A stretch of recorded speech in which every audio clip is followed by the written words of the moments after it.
Baik, teruskan dulu. Ya, Anda dalam mencari kerja, ingat, kalau Allah yang sampaikan pasti terjadi. Jangan dikira mudah.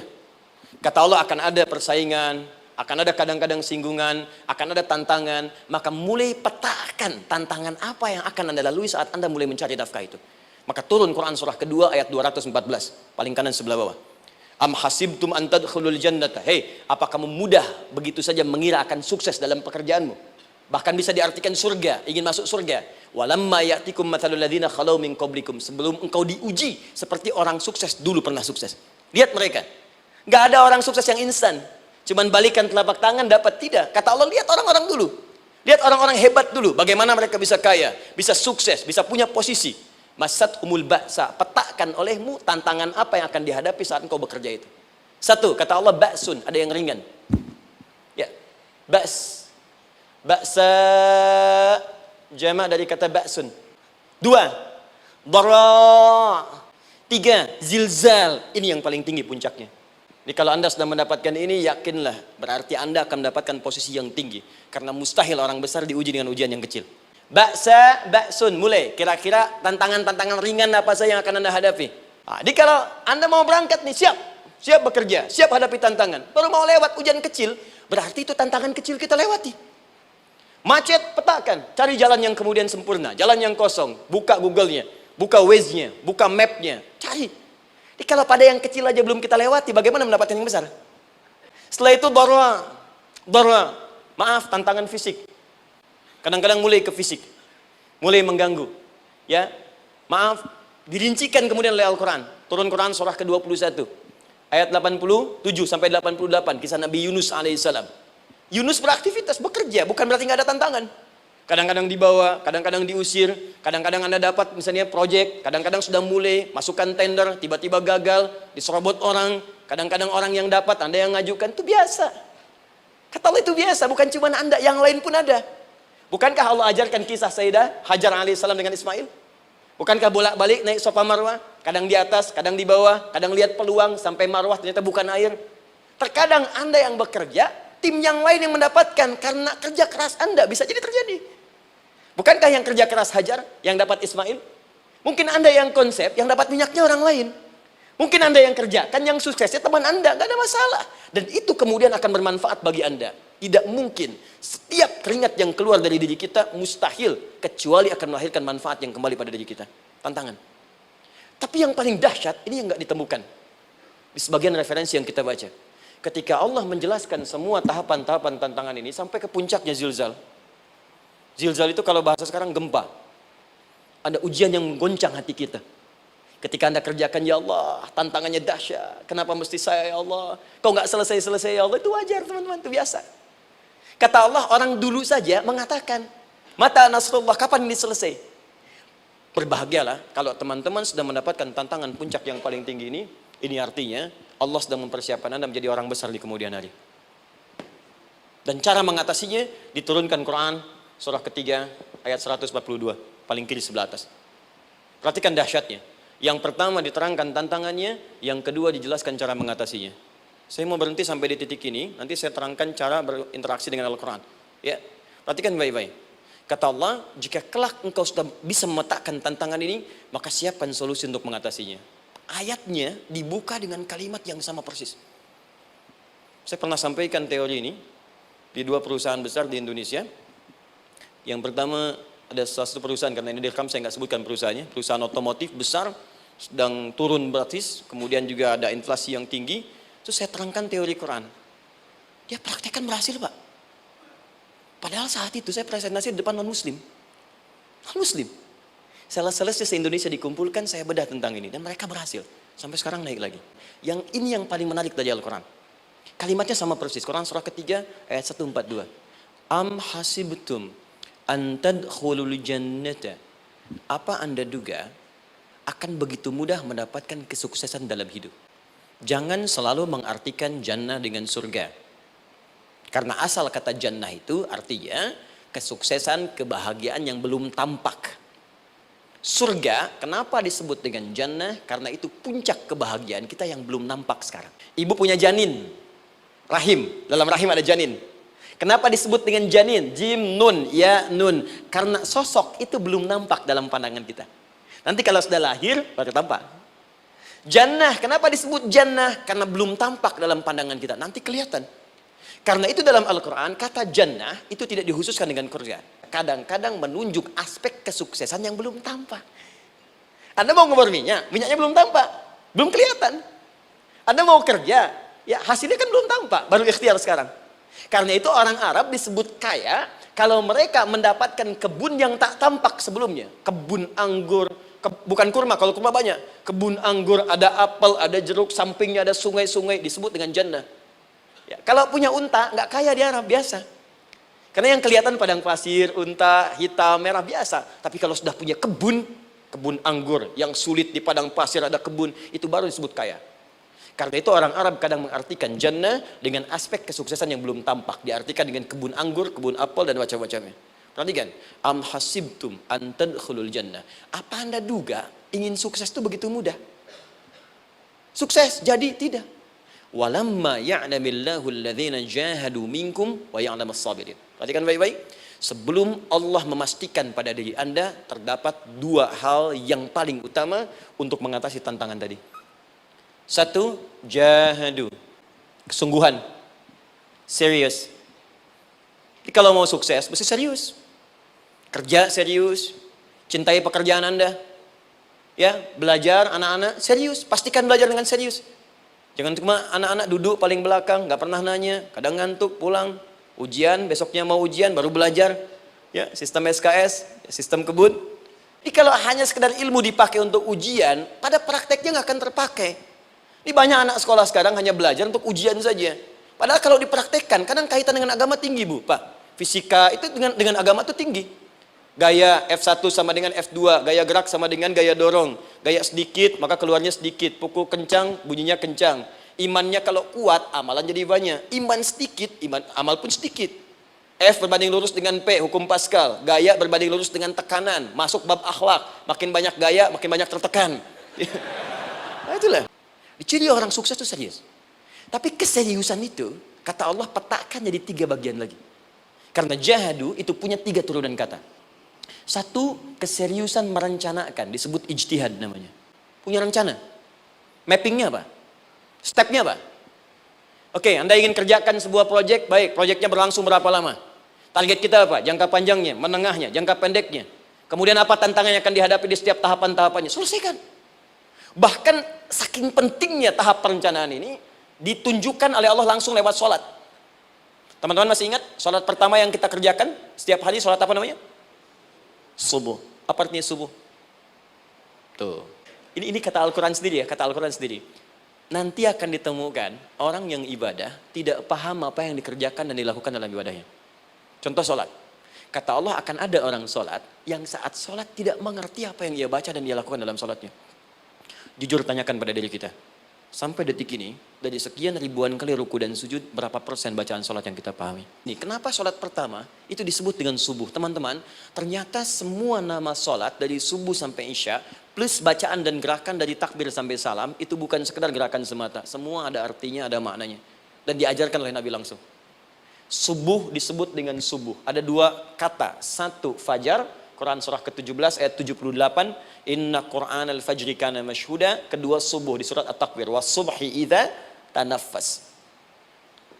Kenapa disebut fajar? Fajar itu pancaran positif, pancaran kebaikan. Jadi kalau yang baik disebut fajar. Kalau yang jelek disebut fujur. Fujur ada di Quran surah 91 ayat 7 sampai 8. Wa nafsi wa ma sawwaha fa'alhamaha fujuraha wa taqwaha. Fujur itu rambatan, gelombang buruk yang muncul dari nafsu. Ya, ditembuskan ke elemen tubuh kita. Misal gini. Tiba-tiba pengen marah.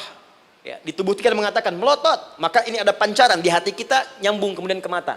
Ini rambatan dari sini ke mata disebut fujur namanya.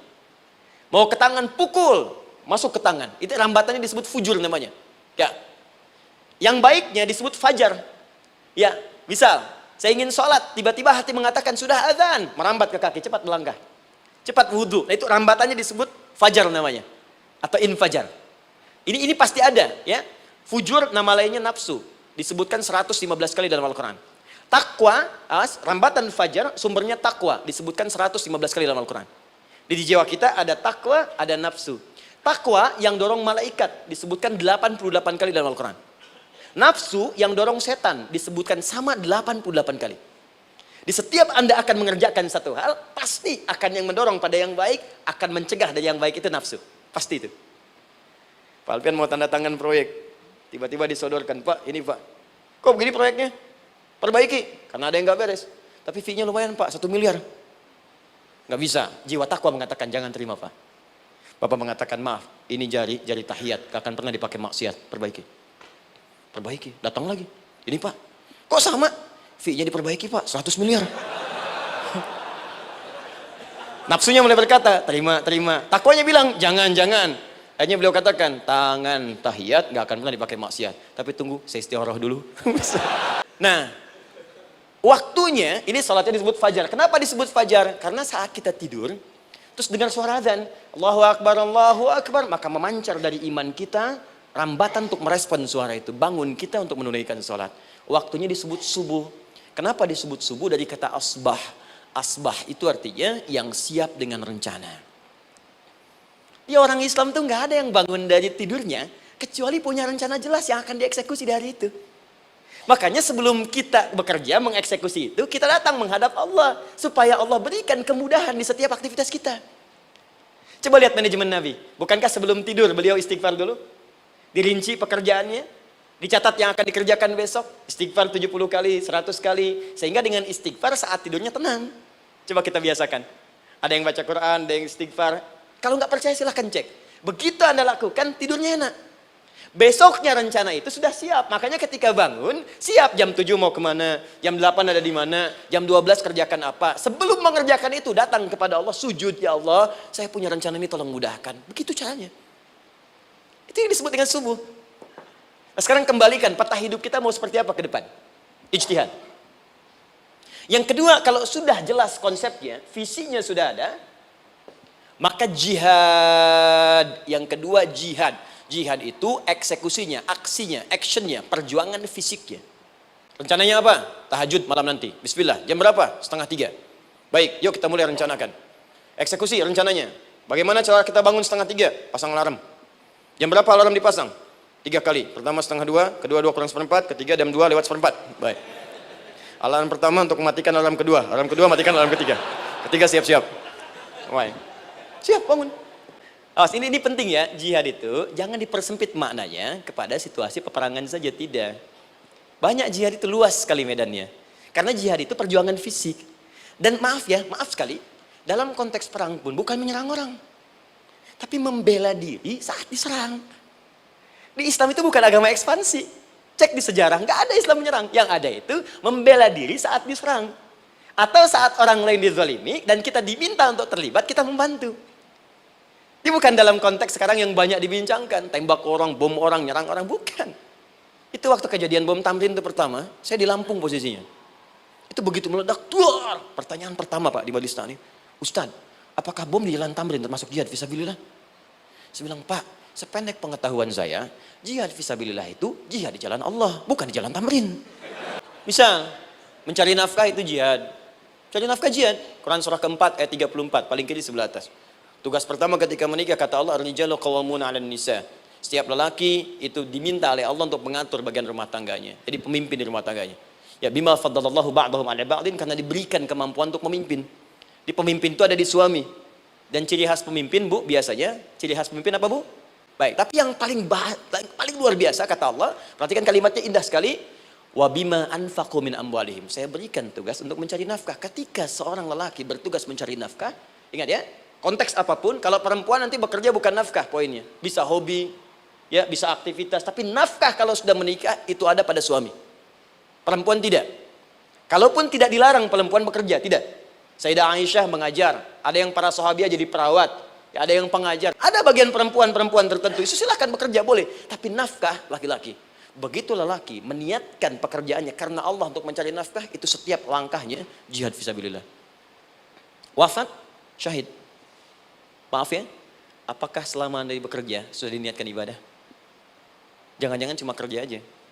Kalau cuma kerja, apa bedanya Anda dengan yang belum beriman? Anda wafat juga. Kerja di gedung yang sama, berangkat menemukan kemacetan yang sama. Apa bedanya iman kita dengan yang lain? Satu, kita pasti wafat, pasti pulang. Dan kita nggak bisa pilih, ya nggak bisa pilih. Antum bisa duluan, saya belakangan mungkin. Atau ditukar, saya belakangan, Anda duluan mungkin. Atau memang saya bisa duluan, ya duluan menyolati Anda. Oke, paham ya? Jadi ibu di rumah jihad bu, pada anak, perawat, mengandung itu sudah jihad. Jadi kalau wafat dalam proses saya melahirkan atau sedang mengandung itu syahid. Itu jelas nggak ada perbedaan pendapat. Anak-anak yang sekolah niatkan ibadah bu, pak.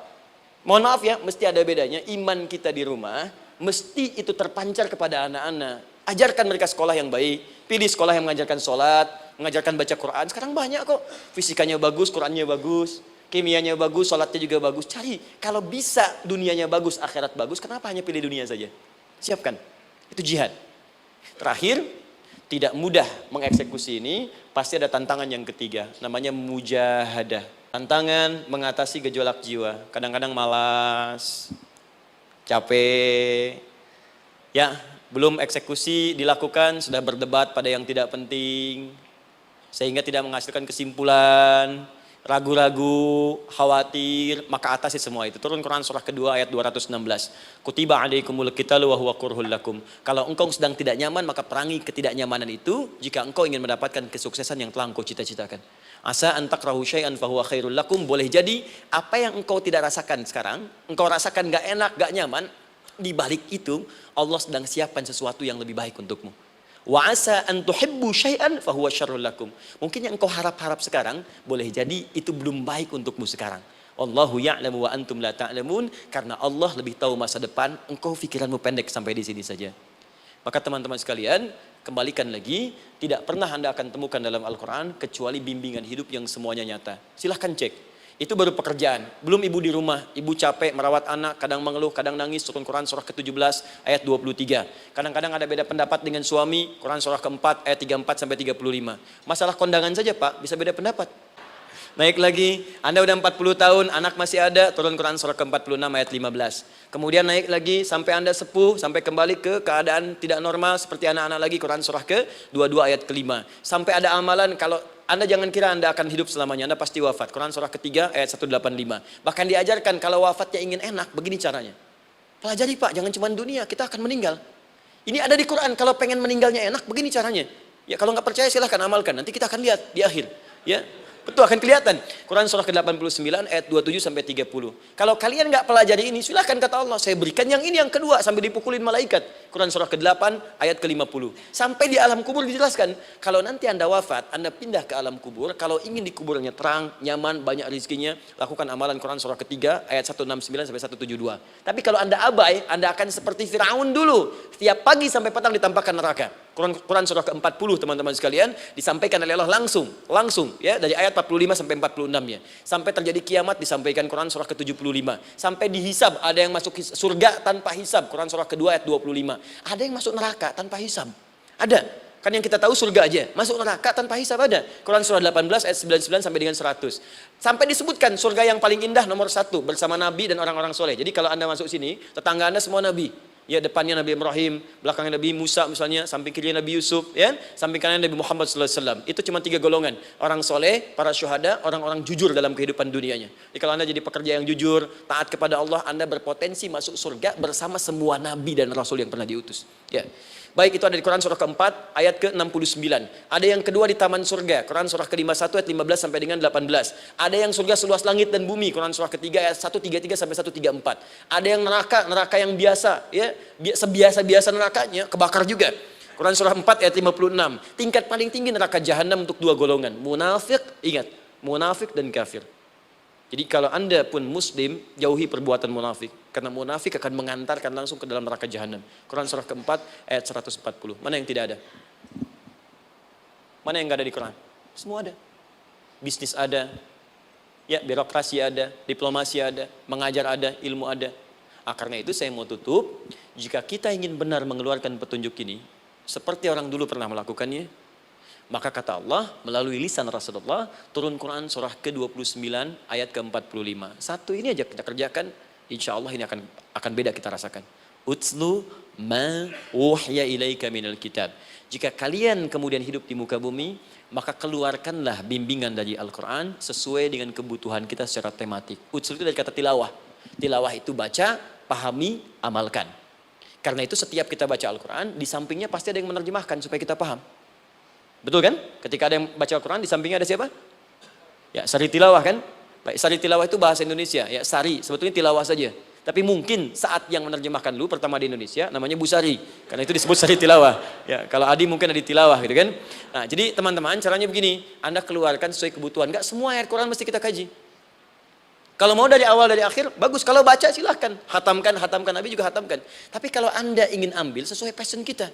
Anda pebisnis, kenapa enggak mengeluarkan ayat bisnis di Quran?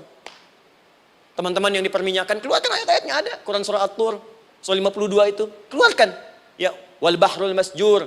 Dan jika Anda akan melakukan eksplorasi di laut, carilah laut yang punya nih kualifikasi begini, yang di bawahnya ada endapan tanah yang melahirkan api, kata Allah itu potensial ada minyaknya. Kalau yang kerja di batu bara, turun Quran surah Fatir, surah 35 ayat 27 sampai 29.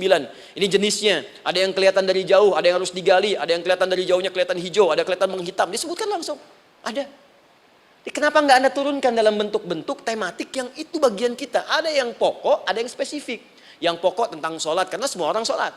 Tentang ayah, Anda jadi ayah berapa tahun? Kenapa nggak dikeluarkan di Quran ayat-ayat tentang ayah? Kenapa nggak dikeluarkan di Quran ayat-ayat tentang ibu? Jangan jauh-jauh dulu bicaranya. Tentang belajar. Nah, nanti eksekusinya, kalau mau cepat, buka kitabnya Al-Imam Al-Bukhari.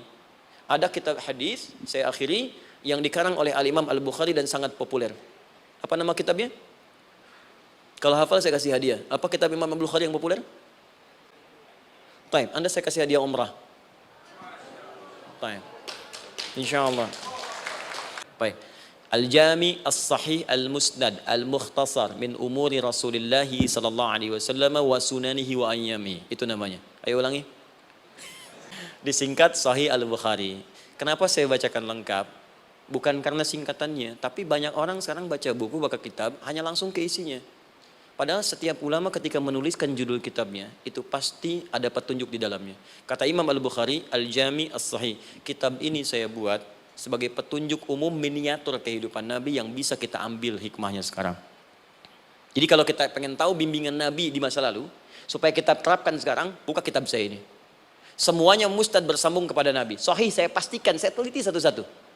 Al-Mukhtasar, saya persingkat gak bertele-tele. Nah ini poinnya. Min umuri Rasulullah SAW wa sunani wa ayyamihi. Ini semua pekerjaan Nabi selama 24 jam. Secara singkat saya tutup dibagi 97 pembahasan. Setiap 97 pembahasan, satu babnya itu berisi bimbingan hadis-hadis Nabi. Di situ ada bab tentang bisnis, kitabut tijarah. Bab tentang ilmu, kitabul ilmi. Bab bahkan tentang sakit, kalau pengen cepat sembuh apa? Kitabul marid. Bab tentang pemerintahan, kitabul imarah. Bab tentang penguatan iman, supaya naik gak turun-turun, kitabul iman. Anda tinggal pilih profesi apa, cari Sahih Al-Bukhari, harganya murah. Maaf, dibandingkan pulsa Anda pun masih murah kitab Al-Bukhari. Ya, beli 4 jilid cuma 350.000 yang bahasa Arab saja. Ya, kalau mau terjemahan, cari terjemahannya. Ya, dapatkan itu, keluarkan babnya sesuai profesi kita. Itu ketika dibuka kitab ini, yang pertama muncul ayat Quran dulu. Ini ayatnya, ini hadisnya. Ini ayatnya, ini hadisnya. Teman-teman gak usah baca semuanya, keluarkan passion Anda apa, di situ belajar. Sebulan saya belajar ini, besok saya pindah lagi. Sebulan topik ini, besok ke topik yang lain lagi. Saya kira insya Allah, kalau itu kita terapkan dengan baik, maka Al-Quran akan hidup dalam seluruh aktivitas kita, dan mudah-mudahan keberkahan akan diturunkan oleh Allah Subhanahu Wa Taala. Ya, tidak cukup dengan amin, mulai dulu. Ya, mulai dulu, petakan dulu, eksekusi dulu. Saya kira itu yang saya sampaikan. Anda punya hak dan kewajiban, hak Anda sudah dapatkan dan kewajiban kita semua untuk kembali beraktivitas. Saya mengucapkan terima kasih atas undangan dari pihak Pertamina untuk Anda seluruhnya. Saya ingin tanya, kalau jamaah di sini ada berapa kurang lebih? Kurang lebih yang rutin 500 ada 550. Baik, nanti saya hadiahkan mushaf sebanyak 550. Ya, dan itu nanti setiap ada kajian atau zuhur salat Anda bisa baca di sini, baca mushafnya. Kemudian yang kedua, saya nanti berikan buku untuk bacaan. Ya, itu buku yang saya berikan insyaallah tentang manusia. Jangan-jangan selama ini kita jadi manusia, kita tidak tahu mau kemana kita. Ya, itu saya keluarkan dari Al-Quran langsung, seperti apa Allah menerangkan tentang kemanusiaan kita. Saya juga hadiahkan sejumlah yang sama, 550. Nanti satu orang bisa mendapatkan satu-satu. Dan terakhir barangkali, mau hafal Quran? Oh mau, baik. Alhamdulillah. Alhamdulillah. Saya berikan mushafnya yang spesial. Nanti kita mulai dengan 10 juz dulu ya. Nanti saya berikan At-Taisir yang 10 juz. Itu ada mudah untuk bisa menghafal Quran. Mulai dari 10 juz dulu, nanti bisa disempurnakan. Saya berikan 550 Quran khusus untuk dijadikan sebagai hafalan. Nanti cara menghafalnya bisa dibuka saja di YouTube. Nanti di situ ada cara kami menjelaskan. Dan bulan depan kita ada karantina akbar. Jadi menghafal Quran dalam 30 hari. Alhamdulillah angkatan pertama sudah selesai. Ada yang hafal 24 hari, 23 hari. 30 juz, bukan juz 30 ya. Ada yang 30 hari. Ya, ada juga. Sekarang sedang gelombang kedua. Mudah-mudahan di Pertamina ini juga insya Allah dalam proses bekerja ada juga yang menghafal dan hafal Quran insya Allah ya. Saya kira itu, nanti pulang dari sini dikabari. Kalau ada mobil disiapkan, kalau tidak ada kami juga coba antarkan. Nanti kami siapkan dan mudah-mudahan bisa bermanfaat untuk teman-teman. Kalau ada yang bisa saya lakukan untuk bersinergi di sini, untuk membuat teman-teman lebih dekat dengan Allah, sampaikan. Dan saya dengan senang hati. Ya, saya datang sendiri, tulis sendiri, nerangin sendiri, ngapus sendiri, gitu kan. Terus juga berikan apa yang Anda butuhkan. Kalau dengan semua itu Anda belum juga dekat dengan Allah, ya saya harus bagaimana lagi, gitu kan. Baik. Kita berdoa, mudah-mudahan doa kita dikabulkan Allah. Ada 3 cara berdoa. Pertama cukup dengan hamdalah kalau singkat. Kedua kalau ada perselisihan, kifaratul majlis. Dan yang ketiga, kadang Nabi berdoa, sahabat mengikuti dalam momentum yang khusus. Saya ingin menggabungkan ketiganya. Mudah-mudahan dengan itu keberkahan diberikan luas kepada kita semua. Alhamdulillahi Rabbil Alamin. Hamdan syakirin, hamdan na'imin. Hamdan yuwafi ni'amahu yukafi mazidah. Ya Rabbana lakal hamdu wa lakal syukru kama yanbaghi li jalali wajhikal karim wa li 'azimi sultanik. Allahumma salli wa sallim wa barik ala rasulika karim nabiyyikal amin sayyidina Muhammadin wa ala alihi wa sahbihi ajma'in. Allahumma rabbana la tada' lana fi maqamina hadha wa fi kulli maqamin dhanban illa ghafartah. Ya Allah, kami mohon jika ada satupun di antara kami saat ini yang hadir membawa ya Allah dosa-dosa dalam dirinya, jangan biarkan yang meninggalkan tempat ini kecuali Engkau telah ampuni segala dosa-dosanya. Wala hamman illa farajtah. Ya Allah, jika ada di antara kami yang tengah hadir saat ini ada kegelisahan dalam jiwanya, maka mohon jangan biarkan yang meninggalkan tempat ini kecuali Engkau telah tenangkan keadaan hatinya.